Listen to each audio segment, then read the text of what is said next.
Saudi அரேபியாவினுடைய மக்கமா நகருக்கு புனிதமிக்க ஹஜ் கடமையை நிறைவேற்றுவதற்காக அவர் சென்றிருந்த நேரத்தில் நடந்த ஒரு சம்பவத்தை பற்றி தன்னுடைய புத்தகத்திலும் தன்னுடைய பேச்சுக்களிலும் அவர் விவரிக்கிறார். உலகத்தில் இருக்கக்கூடிய எந்த ஒரு இராணுவத்தில் கூட இப்படியான ஒரு ஒழுக்கமுறையை நான் பார்த்ததில்லை. ஒரு இராணுவம் கூட உடனடியாக வரிசையில் நிற்கிறதுக்கு அவங்களுக்கு நேர காலம் எடுக்கும். இஸ்லாமியர்கள் பெண்களை அடக்குமுறை செய்கிறார்கள், அவர்களுடைய உடல்களை மறைக்குமாறு கட்டளை இடுகிறார்கள், அவர்களுக்கு ஆடை திணிப்பு செய்கிறார்கள், அவர்களுக்கான எந்த உரிமையையும் கொடுக்கவில்லை, சலுகையையும் கொடுக்கவில்லை. ஆமா, நீங்க உலகத்தில் நான் இதை போட்டுக்கிட்டு போறதுனால இதை கேள்வியை கேட்கிறீங்களே, இதே நரகமாக இருந்தால் இதைவிட சூடாகவும் இதைவிட இரிட்டேட்டிங்காகவும் இதைவிட கஷ்டமாக இருக்குமே, அந்த நரகம் அவ்வளவு கொடுமையாக இருந்தால் அது பரவாயில்லையா என்று கேட்கிறார்கள்.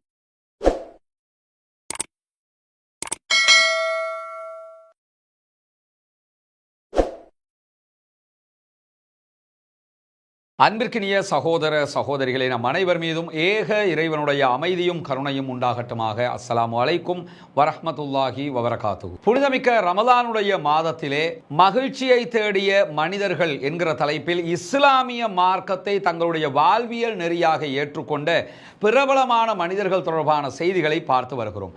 அந்த அடிப்படையில் கடந்த நாட்களில் மீனாட்சிபுரம் என்கிற ஒரு ஊரே மொத்தமாக ரஹமத்து நகராக மாறிய வரலாற்றை பார்த்திருக்கிறோம். அந்த வீடியோக்களை பார்க்காத சகோதரர்கள் ரஸ்மினம்ஐஎஸ்சி நியூஸ் மற்றும் ரஸ்மினம்ஐஎஸ்சி அப்டேட்ஸ் என்கிற 2 சேனல்களையும் அந்த வீடியோக்களை பார்க்க முடியும்.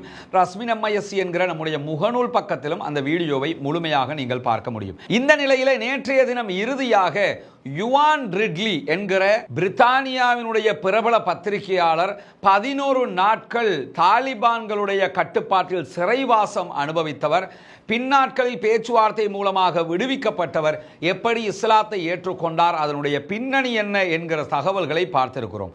யுவான் ரிட்லியினுடைய வீடியோவினுடைய முதல் பாகத்தையும் நான் மேலே குறிப்பிட்ட அதே சேனல்களில் நீங்கள் சென்று முழுமையாக பார்க்க முடியும். அதனுடைய 2வது பாகமாகத்தான் இன்றைய இந்த வீடியோ அமைந்திருக்கிறது.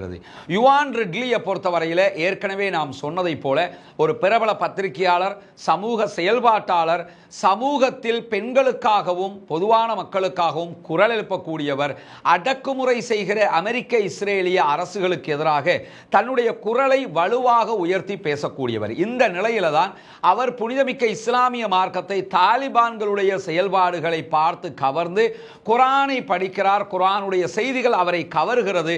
இஸ்லாம் பெண்களுக்கு என்ன உரிமைகள் எல்லாம் கொடுத்திருக்கிறது என்பதை குரான் ஊடாக புரிந்து கொண்டவர் இஸ்லாமிய மார்க்கத்தை ஏற்றுக்கொள்கிறார். ஏற்றுக்கொண்டதற்கு பிறகு சவுதி அரேபியாவுக்கு அவர் பயணித்திருந்தார். 2 தடவைகள் பயணித்த சந்தர்ப்பங்களிலும் 2 முறையும் சவுதி அரேபியாவினுடைய இளவரசர்களை அவர் சந்தித்த நேரத்தில் அவர்களோடு கைகுலுக்காமல் தவிர்த்து கொண்டது மிக பெரும் சர்ச்சை பேச்சாக சர்வதேச அளவிலே பேசப்பட்ட செய்திகளை எல்லாம் நம்ம நேற்று பார்த்திருக்கிற நிலையில் இன்றைக்கு அவர் மீண்டும் 3வது முறையாக சவுதி அரேபியா சென்றது தொடர்பான செய்தியை பார்க்க இருக்கிறோம். சவுதி அரேபியாவினுடைய மக்கமா நகருக்கு புனிதமிக்க ஹஜ் கடமையை நிறைவேற்றுவதற்காக அவர் சென்றிருந்த நேரத்தில் நடந்த ஒரு சம்பவத்தை பற்றி தன்னுடைய புத்தகத்திலும் தன்னுடைய பேச்சுக்களிலும் அவர் விவரிக்கிறார்.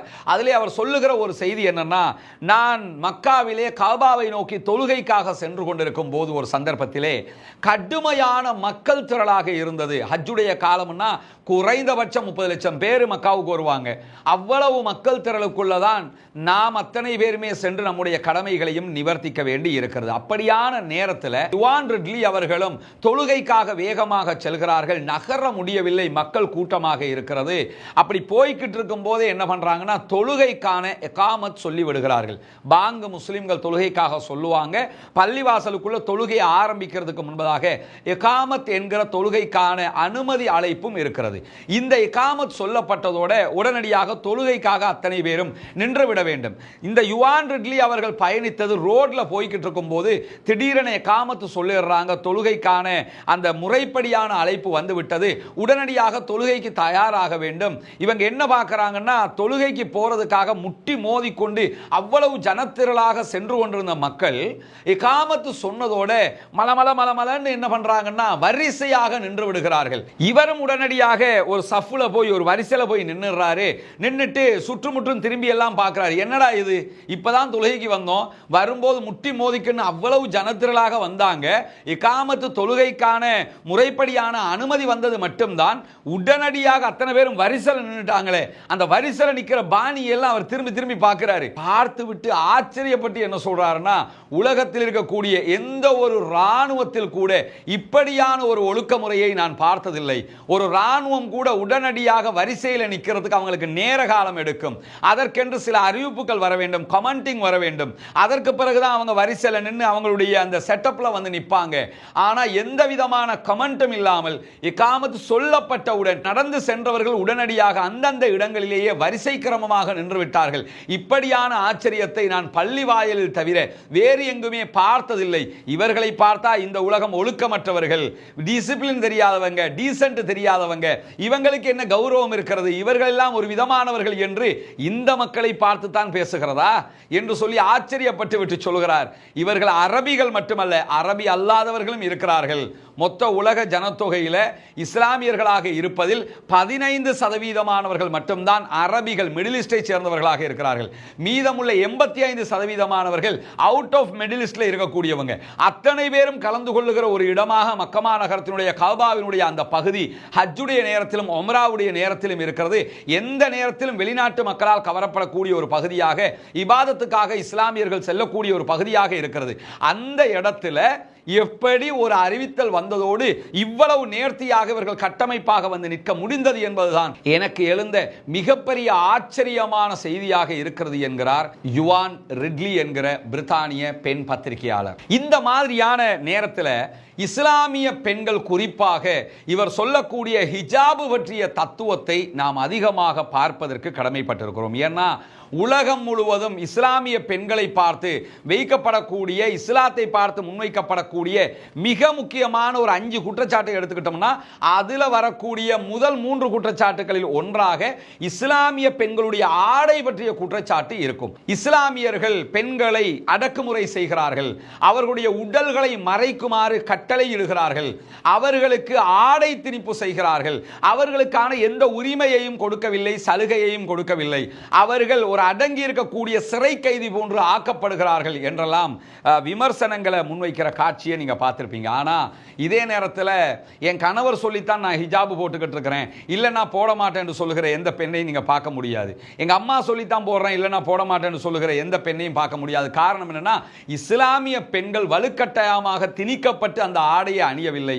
அவர்களாக அவர்கள் ஏற்றுக்கொண்டிருக்கக்கூடிய புனிதமிக்க இஸ்லாமிய மார்க்கத்தினுடைய தாத்பரியங்கள், தத்துவங்கள், உண்மை செய்திகளை ஏற்றுக்கொண்டு, எனவே நான் இப்படி ஆடை அணிவதுதான் என்னுடைய உலகத்திற்கும் பாதுகாப்பு, மறுமைக்கு பிறகுண்டான வாழ்க்கையும் வெற்றியாக அமைவதற்கான காரணமாக இருக்கும் என்றுதான் அவர்கள் ஹிஜாபு என்கிற உடல்களை மறைக்கக்கூடிய ஆடையை அணிந்து வருகிறார்கள். இஸ்லாமிய பெண்கள் முகத்தை திறந்து, கையினுடைய மணிக்கட்டுகளை திறந்து உடல் முழுவதும் மறைக்கக்கூடிய ஆடையை அணிவார்கள்.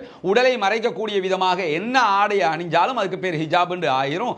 காரணம் என்னன்னா, உடம்பை மறைக்கணும், அவ்வளவுதான் உள்ள சட்டமே தவிர அபாயா அணிந்துதான் உடலை மறைக்க வேண்டும் என்கிற எந்த சட்டமும் இஸ்லாத்தில் சொல்லப்படவில்லை. ஆனால் இஸ்லாமிய பெண்கள் ஹபாயா என்ற ஒரு ஆடை அணிவாங்க. அது ஈஸியான ஆடை, அப்படி எடுத்து போட்டுக்கிட்டு போயிடலாம், அதுக்காக அணிகிறாங்களே தவிர அதுதான் இஸ்லாமிய ஆடை என்று அர்த்தம் அல்ல.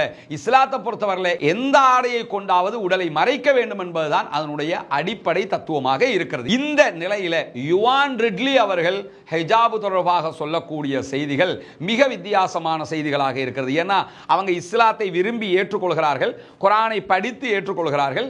இஸ்லாத்திற்குள் வந்ததற்கு பிறகு ஹிஜாபு பற்றிய நிறைய கேள்விகளை அவரை நோக்கி பல பத்திரிகையாளர்களும் முன்வைக்கிறார்கள். ஒரு சந்தர்ப்பத்தில் யுவான் ரிட்லி கிட்ட, நீங்க ஏன் ஹிஜாப் அணிகிறீங்க, நீங்க ஏன் இப்படியான ஆடை அணிகிறீங்க, இது அணியாம இருக்கலாம் இல்ல, வளம மாதிரி நீங்க இருந்த மாதிரி இருக்கலாம் இல்லையா என்று சொல்லி கேட்கப்படும் போது அதற்கு அவர் சொன்ன ஒரு அற்புதமான பதில் என்னன்னு கேட்டா, முதலில் ஹிஜாபோ என்ன ஒரு ஆடையோ அது என்னுடைய உரிமை, நான் எதை அணிய வேண்டும் என்பதை நான் தான் தீர்மானிப்பேனே தவிர மேற்குலகமோ ஊடகங்களோ இன்னொருவரோ அதை தீர்மானிக்க முடியாது.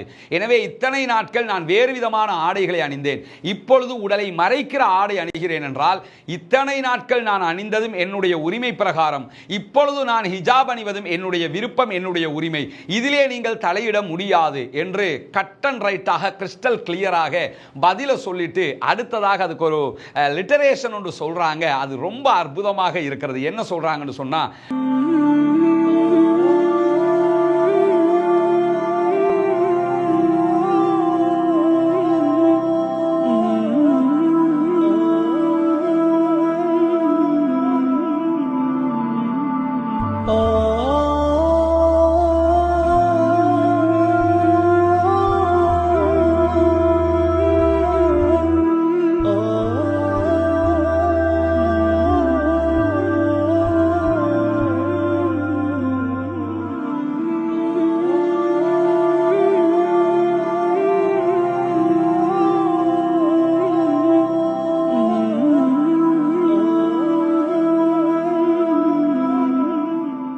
இந்த உங்களுக்கு நேற்று நீங்கள் அங்கே வந்திருந்தீங்களாம்மா இந்த மீட்டினுக்கு? தலைவர் சொல்லியிருப்பாரு. உங்களோட ஹஸ்பண்ட் வந்திருந்தாங்களோ? உங்களுக்கு சிங்களம் எழுமோ? எப்படி நீங்கள் சிங்களம் மீடியமா அல்லது? சரி சரி சரி சரி. என்னென்னா இது அது உங்களோட மகள வீடு, இதெல்லாம் நீங்கள் இருக்கிறீங்களா? Okay okay okay. நம்ம இன்றைக்கி வந்திருக்கக்கூடிய இந்த இடம் நம்ம ஏற்கனவே உங்களுக்கு நம்ம சொல்லி இருக்கிறோம். இந்த சகோதரர்களுக்கான வீட்டு திட்டம் ஒன்றை ஆரம்பித்து வைப்பது, அதை நம்மளால் முடிஞ்ச அளவுக்கு செஞ்சு கொடுக்கறது சம்பந்தமாக அந்த அடிப்படையில் தான் இங்கே இருக்கக்கூடிய சகோதரர்களுடைய நிலை எப்படி இருக்கிறது என்பதை காட்டுவதற்கான ஒரு வீடியோவாகத்தான் இந்த பதிவை நம்ம வெளியிடுறோம். வெளிநாடுகளில் உள்நாடுகளில் பார்க்கக்கூடிய சகோதரர்கள் இந்த வீட்டு திட்டம் அமைக்கிற பணிகளுக்கு உங்களால் முடிந்த உதவிகளை நீங்கள் வாரி வழங்குங்கள். குறிப்பாக உங்களுடைய ஜக்காத்து நிதிகளை இந்த புனிதமிக்க ரமதானுடைய மாதத்திலே இந்த மக்களுக்காக நீங்கள் தந்து உதவுகிற போது கண்டிப்பாக அது அவர்களுக்கு பயனளிக்கக்கூடிய ஒன்றாக மாறிவிடும். இந்த வீடுகளில் நிலைகளை எல்லாம் நீங்கள் பார்ப்பீங்க. பெரும்பாலும் இப்படியான வீடுகள் இப்போ ரொம்ப அரிதிலும் அரிதாக இருக்கக்கூடிய நிலை. இந்த பகுதிகள் ரொம்ப தண்ணீர் வசதி இல்லாத ஒரு பகுதியாக இருக்குது. ரொம்ப அவங்களுக்கு வாழ்வாதாரம்ங்கிறது வாழ்கிறதுக்கு வழி இல்லாமல் வாழக்கூடிய ஒரு பகுதி அளவுக்கு இருக்குது. எனவே தான் நம்ம எடுத்திருக்கக்கூடிய இந்த திட்டத்தின் பிரகாரம் அவங்களுக்கான நிறைய சேவிசஸ் முடிஞ்ச வரைக்கும் அவங்களுக்கு கிடைச்சிரும். அதுக்கு நமக்கு பூரண கூலி இறைவனிடத்தில் கிடைக்கும். எனவே தான் இந்த முயற்சியை நம்ம எடுத்திருக்கிறோம். இந்த வீடுகளெல்லாம் பார்த்தாலே உங்களுக்கு தெரியும், ரொம்ப வறுமைப்பட்ட நிலையில் இருக்கிறாங்க. கணவர் என்ன பண்ணுறாருமா?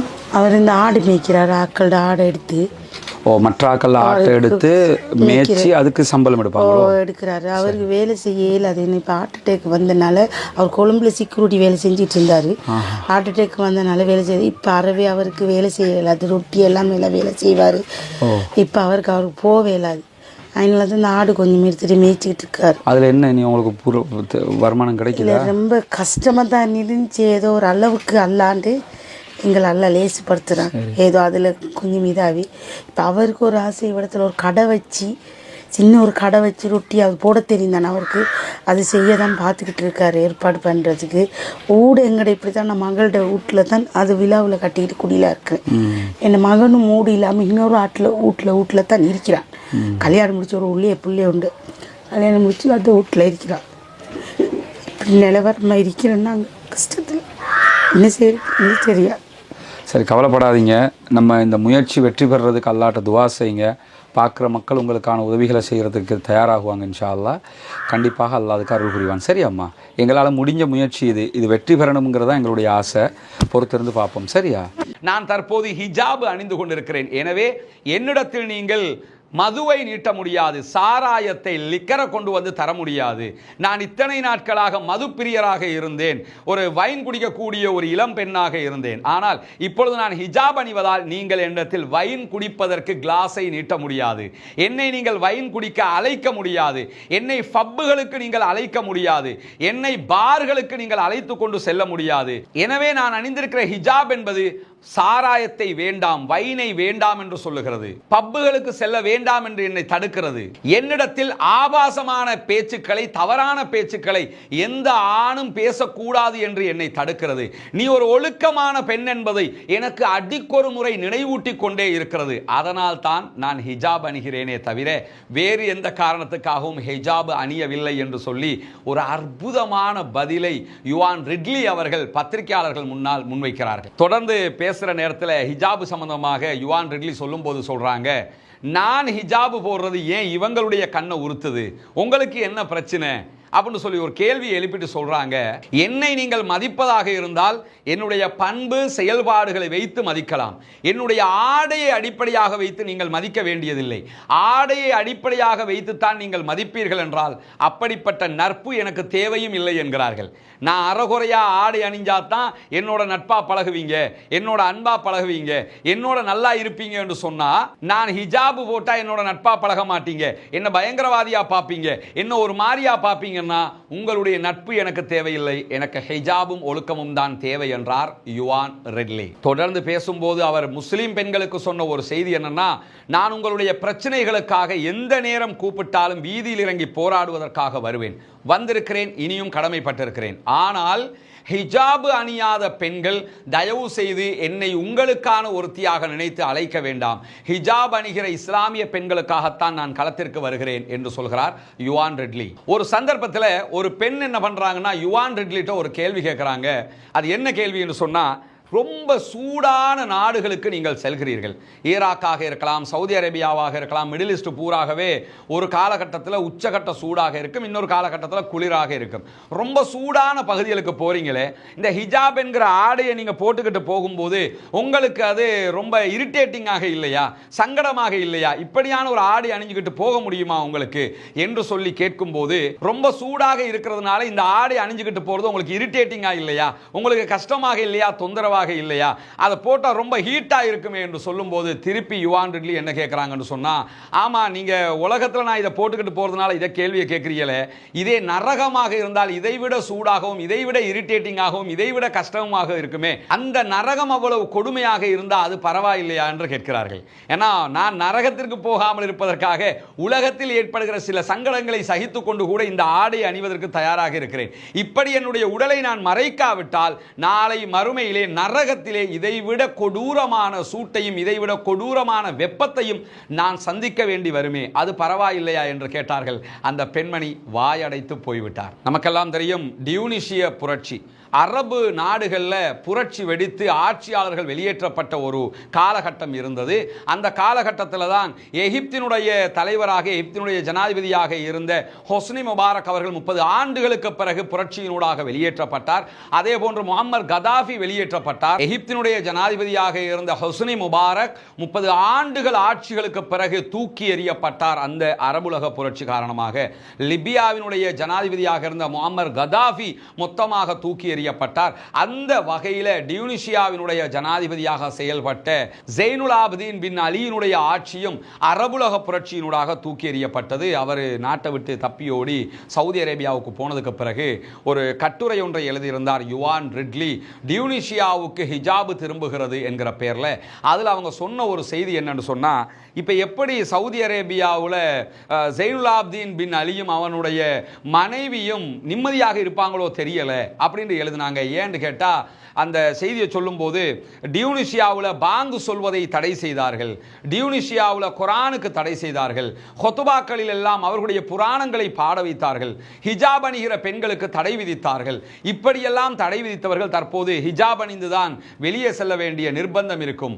அதே நேரத்தில் பாங்கு சப்தம் அவர்களுடைய காதுகளில் கேட்டுக்கொண்டிருக்குமே, இதையெல்லாம் அவர்களால் எப்படி சகிக்க முடியும் என்று சொல்லுகிறவர் தான் தொடர்ச்சியாக சொல்கிறார், டியூனிசியாவிலே தற்போது இஸ்லாமிய பெண்கள் நிம்மதியாக ஹிஜாப் அணிந்து வாழ முடியும், அவருடைய பயணங்களை தொடர முடியும் என்று சொல்லி அந்த கட்டுரையிலே டியூனிசியாவினுடைய லைஃபை பற்றி சிலாகித்து எழுதியிருந்தார் யுவான் ரெட்லி. இப்படி பல விவகாரங்களில் இஸ்லாத்தை ஏற்றதற்கு பிறகு களத்திலே நின்று போராடக்கூடிய, நாட்டு மக்களுக்காக பேசக்கூடிய, இஸ்லாமிய பெண்களுக்காக பேசக்கூடிய, இஸ்லாத்தை சர்வதேச அளவிலே பிரச்சாரம் செய்யக்கூடிய ஒருவராக யுவான் ரெட்லி அவர்கள் தன்னை மாற்றிக் கொண்டிருக்கிறார். எனவே யுவான் ரெட்லி அவர்களுடைய இந்த வழிமுறை சர்வதேச அளவிலே இஸ்லாத்தின் மீதான இன்னொரு பார்வையையும் உண்டாக்கி இருந்தது.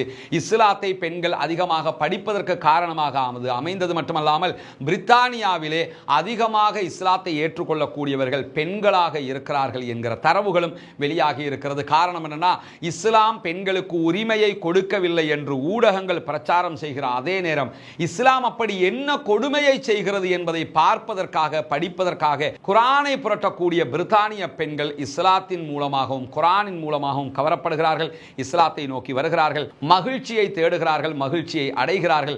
அந்த வகையில் மகிழ்ச்சியை தேடி மகிழ்ச்சியை அடைந்து கொண்ட ஒரு சகோதரி தான் சகோதரி யுவான் ரிட்லி அவர்கள். இன்ஷா அல்லாஹ் இதனுடைய தொடரிலே நாளைய தினம் லாரன் பூத் அவர்களுடைய வரலாறு, அதே போன்று அகமது டீடாட் அவர்களுடைய வரலாறு என்று அவர் இஸ்லாத்தை ஏற்றுக்கொண்டவர் அல்ல, ஆனால் மிகப்பெரும் இஸ்லாமிய புரட்சிகர பேச்சாளராக பிரச்சாரகராக மாறியவர். அவரையும் இந்த இடத்திலே நாம் சேர்த்து பேசுவதற்கான ஒரு முக்கியமான காரணம் இருக்கிறது.